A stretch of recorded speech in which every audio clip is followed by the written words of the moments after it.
and thanks for joining us on another episode of Health Options, the program that not only tracks government policies on health, but helps you with the information you need to make informed choices about your health. Welcome to the program. I am Rabi Abdullah. The modern era of cancer diagnostic and treatment is constantly evolving with new breakthroughs and discoveries, changing the course of care at a rapid pace. Find out what those innovations are all about on this episode of Health Options.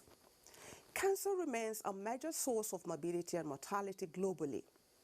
The World Health Organization says that an estimated 166,000 cases of cancer was recorded in Nigeria in 2018, out of which 41,000 of the patients died. Experts identify tobacco use, alcohol consumption, sedentary lifestyle, polluted environments and unhealthy lifestyles as the key drivers of the deadly disease in Nigeria and most African countries. The goal of the federal government is to, among other things, make screening services and early detection of cancer available for all Nigerians, as well as improve access to quality, cost-effective and equitable diagnostic and treatment services for cancer care. The cost of cancer care is, however, one that requires support from wherever possible, as government and individuals can't bear it alone. We have non-governmental and non-profitable organizations lending support in that regard, and we have one of such which has the wife of a state governor using her expertise and position in the society to make a difference in the country's efforts at dealing with cancer burden among the populace. You will get to meet my guest shortly.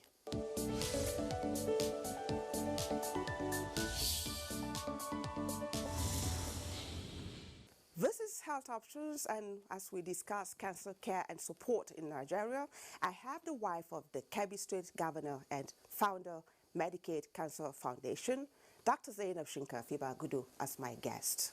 Nice to have you join us on Health Options again, Dr. It's nice Zainab. to be here once more, Haji Rabi. Thank you. Thank you. Well done for the work that you do in health. Thank you. Thank you. You know, a lot had happened since the last time we got talking about cancer. The coronavirus, pandemic set in, change the face of everything, change the face of the way I was even wondering how we're going to go about something I know to be a tradition for you, for your foundation, talking about the annual cancer walk. But somehow I'm sure you're still talking, working towards it. Of course, taking into cognizance the safety measures on ground. Yes. Okay, so while we will await that, let's go straight to the point now.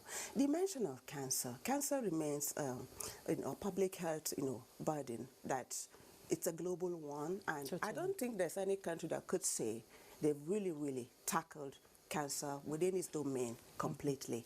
Let's start with the Nigerian situation that we keep talking about. Are we making improvement? What is it like out there as we speak? Well, it's a very good question. Thank you for it. First of all, there are countries. No country can say they don't have cancer. It's a situation that will never happen.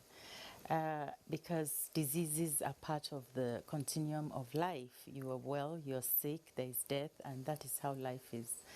But there are countries that are better off than others. And there are some countries that are on the path to eliminating some cancers, very close. For instance, cervical cancer. For instance, Australia. We also have an African country, Rwanda, that is almost going to be probably going to be one of the first countries to eliminate cervical cancer. We'll come to that. But for Nigeria, I think we have made a lot of improvement. We talk about it more. The awareness is definitely much higher. Some see it as positive, some see it as negative. I see it as 100% positive. The fact that we're talking about it means that it is positive, because what you know is not going to kill you. The more we know about it, the more, like you rightly said, all the things that you enumerated in your introduction have to do with lifestyle. Tobacco, lack of exercise, the kind of food that we eat, all these things are within our reach and things that we can easily do something about. And it helps not just cancer, but so many other diseases. So if we can educate people right from the grassroots to any echelon of society, then we have done a lot. If we put that aside, people don't see advocacy and awareness as an important bit. But for us in low middle income countries like Nigeria, it is the biggest low-hanging fruits that we have, and one that we have taken into cognizance in the last 10 years. Again, a lot of non-governmentals have been actively involved in creating this awareness, like us, the Medicaid Cancer Foundation, and so many others all over the country, doing a lot of good work. The other good thing about the NGOs and civil societies is that they are coming together, we are coming together, I should say, and forming coalitions. And these coalitions have stronger voices that speak more and can influence policy and can help people more. If I come and say, oh, Hajarabi, give me 10,000 naira, I want to help patients. But if I come with 5 other governors' wives, you say, these people are serious, so let me give them their 10,000, let them go. So it helps. We have a coalition, First Ladies Against Cancer. We have the CSOs Against Cervical Cancer. There's so many that are coming together now and are speaking up and working. And then in terms of facilities that are available, this is also coming up, both in the private and the government sector. The spectrum from awareness, screening and diagnosis to treatments is being covered. You mentioned COVID-19. With the COVID-19, there has been a lot of stimulation in our healthcare sector in Nigeria. It was seen as a negative thing, an infection that came to infect everybody. The whole world suffered from an unprecedented interruption. But there is a positive side to it. It helped to grow our health system in terms of infrastructure. So many isolation centers went up. Some of them were temporary, but there were also permanent fixtures. These centers were not built empty. They were equipped. These equipments are going to help strengthen our healthcare system. A lot of machines were bought. We all heard about the PCR machines. Initially, if you remember that map where only some states had it, and then as we went along, the NCDC did a beautiful job, and it just kept growing, and now it's all green. All the states of Nigeria have got a PCR machine. That PCR machine is not only used for diagnosing COVID-19 coronavirus, is used for diagnosing many other viruses, including human papilloma virus, which, as we all know, is the cause of cervical cancer, which is the second commonest cancer in Nigeria. Okay. That's fantastic. And then also the treatment centers are more. We have 14 comprehensive treatment centers in Nigeria today. It's not as much as we would like for our population, but it's coming up. It's coming up, and we have to be positive. The world out there listens to us more.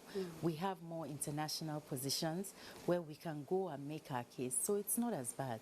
Okay. So we thank God. Well, good to hear that. And would you say, while you are using your position as the wife of the governor, as a medical expert to make a difference, would you say Nigerians are really forthcoming when you look at the fact that cancer is a very, very expensive, disease to treat? Very. Are Nigerians being their brothers' keepers the way they should be? Okay. Cancer is very complicated, not fully understood, and expensive. There's no doubt about that. No matter how rich you are, cancer can make you a very poor, indigent person after a year or so of treatments. That is the reality of cancer. And the opportunities and partnerships in accessing care and treatments is not so much. A round of chemotherapy costs 600,000 naira at the National Hospital. How many people can afford that? Even one round. Now, coming to the charity aspects, you see, one thing about advocacy is that you grow. I have grown. Maybe if you look at my tapes from 2, 3, maybe 5 years ago, my answer to that would have been no. We're not charitable. We don't exactly as you put it. But now, from where I'm sitting, we're not doing badly, honestly. We have that spirit of giving in us. We are charitable people. There is giving in every aspect of our lives. It is just not structured. The societies that you're talking about, the foreign high-income countries, they have their organized, structured charities that give to cancer. Cancer UK, Cancer McCabe Society in Australia, everywhere there are thousands of them, and they give in a structured way. You have your salary every month, they take away, you decide and you sign a form, direct debit, and you give $10, £10 to your preferred charity. However, you and I sitting here and everybody in this studio is funding much more than that, one way or the other. There are people in your homes, there are people in your village, there are people in your mother's house that you are either feeding or sending to school or you're treating. Every day you will get a phone call on different levels. I might get a call to fund 600,000 chemotherapy, but I am sure that in every week, you, Hajarabi, will get at least one phone call for assistance, and you will give. More than that. You will give, exactly. You will give within your own sphere. So how can we say we're not charitable? Altruistic giving is a part of our lives, of the African society. It's a part of our life, but it is just not structured or captured into our health finances system. Okay. And that's why we don't see the effect of it. Okay, for someone that I could get her perspective from two sides, the fact that you're the wife of a governor and the fact that you're a medical doctor, how would you describe, where we are in terms of the intervention now? You've enumerated a whole lot of things that government has put in place. What are the gaps you really want to see closed? Well, I think I also mentioned them, and it's very simple, really. My dream would be a Nigeria where cancer patients, the prevalence reduces. How will we reduce that? By having a screening system in place, by including it in our curriculum, teaching our children more about it, calling out to women and men at a certain age that you're of this age, come and get your prostate cancer screening. As soon as it's beyond... That's for boys, for the men, male, yes, for prostate cancer. This is the commonest cancer in men. And the outcomes are poor because we only see it in the later stages. But if we catch it earlier, then the treatment is more successful and it's also much cheaper. So I would like to see a national screening program in place where everybody gets, for a certain age, you get a message on your telephone, you get a message in your email, you can walk into a health center and be screened for breast. If there's a lump, you go to a center, they test it, it's cancer, it's not cancer. Same thing for cervical cancer, same thing for the prostate cancer, at least the commonest ones, and pediatric cancers. And then for where screening is available. And then, of course, reducing the cost of treatments. Access to care. These treatment centers are very difficult to get to for most of our people. Sometimes you're living in Kebbi and the only machine working is in Lagos. You can imagine the burden on a sick family, a family that maybe they've never been to Lagos, and they go to the hospital in Kebbi and they tell them, oh, go to Lagos or go to Benin. That's the place you will get the machine. They struggle, they get this money, and they have to go and live there. So bringing it closer and closer to the doorstep of everybody. And the primary healthcare system is very vital in doing this. They cannot provide such high-level care, but from the primary healthcare, we can talk about the awareness, the education, and the screening, even up to diagnosis. And then the treatment can be left to all our tertiary, the universities, and the higher hospitals in all the states. So reducing the cost of care. To do that, we need to look at public-private sector partnership. The government working with the private sector. It was done with HIV, so why can't we do it with cancer? Entirely. I'm just wondering what the NHIS is doing in that regard at the moment. NHIS is doing a lot of work. Maybe when we met last year, cancer care was totally zero under the NHIS. However, under the leadership of Professor Sambo, the new ES that was appointed, there has been lots of shifting. And now, and we've been advocating and pushing for policy change, cancer care is now accessible under the NHIS, from diagnosis to treatment. It's not ideal, but it is there. And then when we say NHIS, don't forget that not all Nigerians are covered in NHIS. Most Nigerians are in the informal sector. So how do they access NHIS? Also, the contributions differ from state to state, and depending on the structure of that state, you can imagine the pot of funding of the health insurance system in Lagos State, where there are more corporate workers. They work and they put in their contribution to the health system, compared to a state like Kano, where they're traders and they're not formal workers. Nobody is taking out their money, but they have more resources. So to pull that fund into our health insurance system, we need to look at how to balance that. And then not to talk of our own agronomic states like Kebbi, where they're just rural farmers, and we've had such successful farmers, but nobody is taxing them, and then it's not put into our health insurance system. So they're doing some work, but it's just not equal and balanced. And unfortunately, the laws of Nigeria as a federation, you know, that's the way it dictates it. They have an act that still needs to be amended, the NHIS Act that we're still expecting the National Assembly to amend. Earlier on, you mentioned what countries like such as Australia and Rwanda had done with cervical cancer. And at some point, I had the Executive Director, National Primary Healthcare Development Agency, on this program, and he made mention of how close we are to getting the human papillomavirus vaccine. Oh, fantastic. So I'm glad he said it on, he said it on TV. He did. So what's your take on that? Yes, like the ED rightly said, Nigeria has been long to start that vaccination, and it is a vaccination that can save our women and children from having cervical cancer. There was a call by the WHO in 2018, of which Nigeria was the only country that signed up to that call, to eliminate cervical cancer by screening, diagnosing, and treatment. And the vaccine is the very key part of that elimination plan.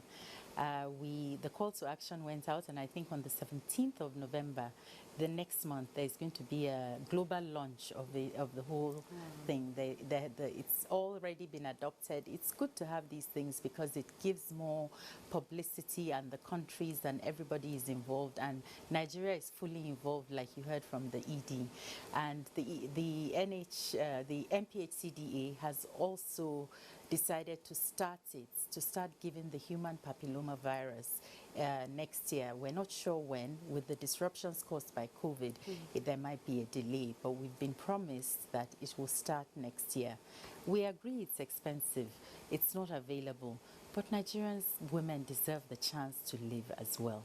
And we have the resources to be able to co-fund this vaccine, and it's available. Just like polio was eliminated, there's no reason why we can't eliminate cervical cancer. So we're really glad and we're happy. Okay, for Nigerians out there, especially cancer patients who might want to reach out to your foundation, how accessible is your foundation? It's accessible, but I must tell you that it's inundated. We're grateful to our sponsors and people that help us to help others. We have built a reputation of credibility over the last 12 years that we have been in existence. So we reach out to people, we access grants so that we can help indigent Nigerian patients. But like I said, cancer is extremely expensive. You find a grant of 10 million naira, and I just mentioned to you that a round of chemotherapy of radiotherapy is 600,000. So how many are we going to help? 10. Is it 60,000 or 600? 600,000. Wow. And then chemotherapy on its own, it's also within that range. You have 300, 400,000 per cycle of chemotherapy. I didn't know it had risen that much. Well, if you remember, we had quite a lot of machines before, but they all went bad because of poor maintenance, and maybe the costs that they were giving it is too low. The same thing in the Nigerian Sovereign Wealth Insurance Investment Authority has done that partnership with the University of Lagos, and that's a very good example. We hope they can do it all over the country, and that will bring down the costs, hopefully. So we have fundraisers, of which, like you mentioned, the work that we do in October is our major fundraiser every year. We're on social media, we have a website, you can go, you can send a message, you send your report, our doctors look at it and they grade how helpful it is. Well, maybe just give your parting shot to Nigeria on a preventive note now. Yes, well, I hope that we will all learn that cancer is a very deadly disease. However, we can preempt the deadliness of this disease by educating ourselves and our children, our spouses, everybody around us with the warning signs, what to look out for, and living a very healthy lifestyle. Because the earlier we detect it, the better the chances of beating it. The more we start to detect early, the more Nigeria will join the leagues of high-income countries like America and the United Kingdom and Australia, and we can all be happy and be healthy. Thank you so much, Your Excellency, for joining us again on Health Options and sharing your thoughts with us. Thank you very much for having me. It's been a pleasure.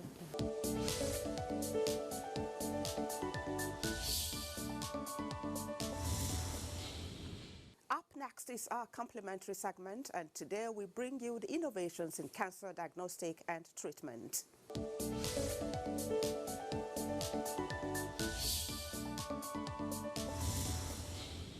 It's been established that 90% of the causes of cancer is due to environmental factors and our lifestyle. Only 5% is actually genetic, is due to genetic predisposition. And that 5% even has to be manifested, and it is triggered by the environmental factors as well as our lifestyle. Now, a lot has been done by way of diagnosis in the past. What we used to do, mostly like MRI and X-rays and things like that, they were based on the anatomy.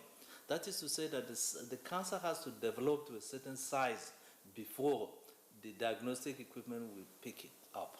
But today, we have, due to molecular advances and genomics and proteomics, we have innovations, non-invasive techniques that exposes us to less radiations that you can even predict.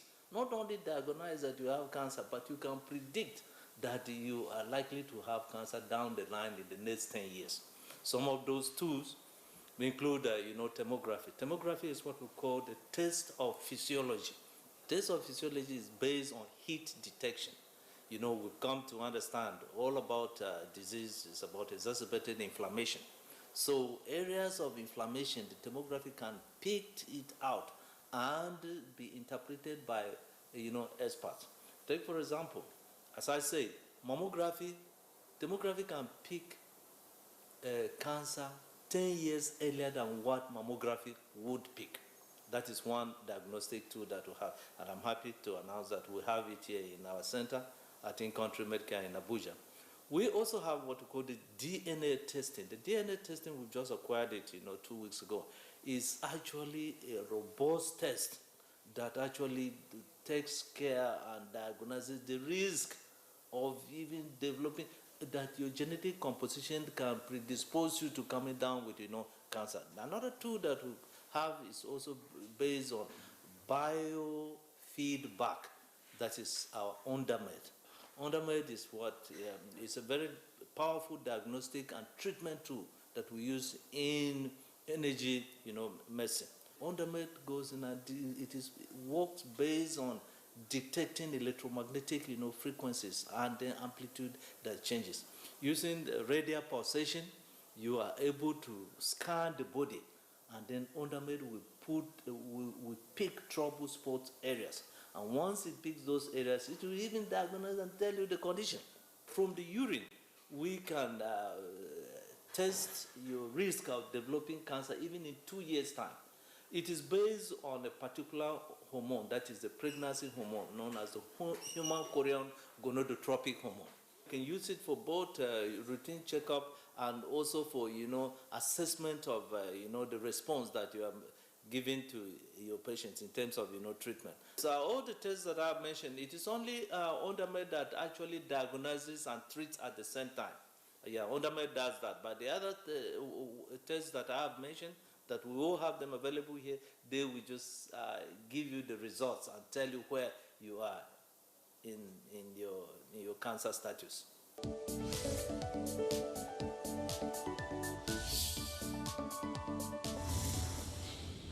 And that does it on this episode of Health Options. Practice healthy living and keep safe.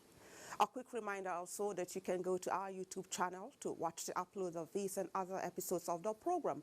Email us for your comments and contributions at healthoptions@nta.gov.ng. My name is Rabi Abdullah. Thanks for watching. Hope to see you again.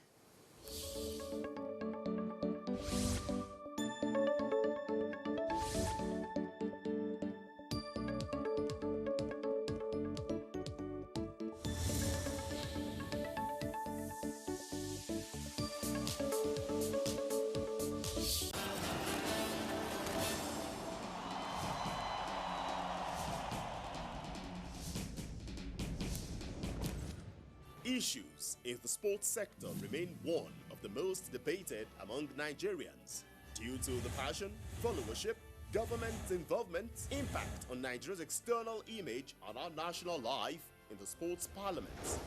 The NTA offers Nigerians deep views on issues with experts in the sports sector, offering in-depth analysis, hindsight, insight and foresight towards elevating Nigerian sports to the zenith on the floor of the sports parliament. Sports Parliament, a unique platform for sports discussions, showing live on the NTA. Keep a date with the parliamentarians. The eyes have it.